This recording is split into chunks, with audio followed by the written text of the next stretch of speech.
সামনেই রয়েছে পাহাড়ে ভোট, আর তার আগে পাহাড় কিন্তু রাজনৈতিক দিক থেকে অনেকটাই উত্তপ্ত। কারণ আমরা দেখেছি আশ্রম বাড়িতে হামলা বিজেপি কর্মী সমর্থকদের উপর।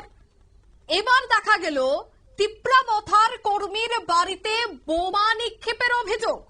উত্তপ্ত হয়ে উঠেছে পাহাড়।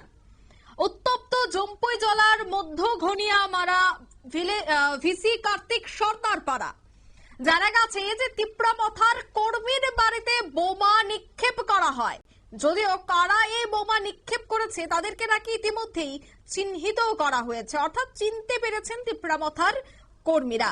উত্তপ্ত এলাকায় সঙ্গে সঙ্গে ছুটে যান স্থানীয় বিধায়ক বিশ্বজিৎ কলই সহ এমডিসি গণেশ দেববর্মা সহ মথার দলের কর্মীরা ছুটে আসেন। জম্পুইজলা মহকুমা পুলিশ আধিকারিক সহ বিশাল পুলিশ বাহিনী। জানা যায় বৃহস্পতিবার ঠিক দুপুরে জম্পুইজলা বাজারে প্রথমে আক্রমণ, তারপরই কিন্তু দেখা যায় যে সে পুরো ঘটনা ধীরে ধীরে প্রভাব বিস্তার শুরু করে।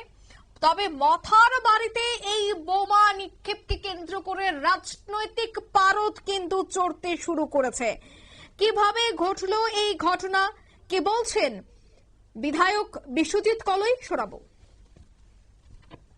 অরব্র কোন খাইমিয়া আমি হরব হুইজাগে বর্ণরা থাকি বম খিতার হরাও হুইজাগে চুয়াক নগে বিনার ইট খিতার অবনে একটা পানি চক্রান্ত চলি তো যে তিব্রাম থারনো একটা মানে তামনে কোনো চক্রান্ত খাইয়ে তিব্রাম থারনো মানে সিকরি চক্র খাইয়ে মানে বড় কুচু কাইমানা ওয়াংস একচুয়ালি টাকার জলা হাই জাগাও তিব্রাম থানো আর তলা খিলাই তলার মতো কোনো বাপের ক্ষমতাকারী করেছে।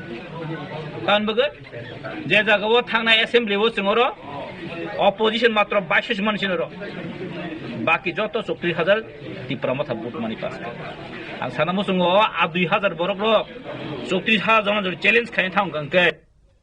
গতকালও কিন্তু জম্পুইজলা বাজারে একটি বিজেপির সভায় আক্রমণ চালায় কে বা কাহারা, এবং আজ দেখা গেল যে তিপ্রামথার কর্মী সমর্থকদের চিহ্নিত করে সেখানে বোমা নিক্ষেপ করা হয়, এমনটাও কিন্তু আজ অভিযোগ উঠে এসেছে। অর্থাৎ গোটা পাহাড় কিন্তু এবার উত্তপ্ত। পাহাড়ে নির্বাচন রয়েছে, আর নির্বাচনের আগে কখনো দেখা যাচ্ছে বিজেপির সভায়, বিজেপির মন কি বাত অনুষ্ঠানে হঠাৎই হামলা দুষ্কৃতীদের, আবার কোথাও দেখা যাচ্ছে তিপ্রামথার বাড়িতে বোমা নিক্ষেপের মতো ঘটনা, বোমা নিক্ষেপের মতো অভিযোগ।